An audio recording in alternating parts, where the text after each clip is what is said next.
want to, before we close with Courtney today, I just want to invite everyone into a moment of prayer together. This week, we have something going on in our unity movement. There is a meeting happening, and there will be a vote and a discernment about how we do what's behind the scenes. So it's not something that, you know, in the outside world, a lot of people know, but Unity has multiple organizations. We have a headquarters that runs the grounds and publishing. We have Worldwide Ministries that supports the ministries.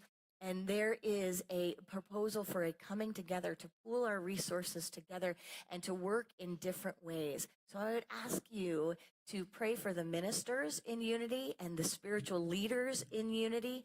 Would you take a moment with me and in your own way, just connect with your heart and what you know Unity is and what you know about our centers. We're ready for a great turnaround in Unity. We're ready to serve the world in greater ways.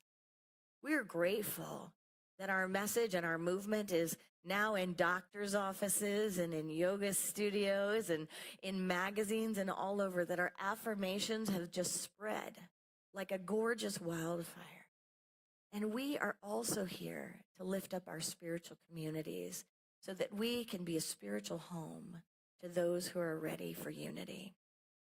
So I ask from the depths of your heart, we bless these leaders, we bless our movement, we bless our oneness, we bless our path forward in the way that our source sees best, the highest and the best unfolds. And we pray this in the name and through the nature of the living Christ presence, and so it is.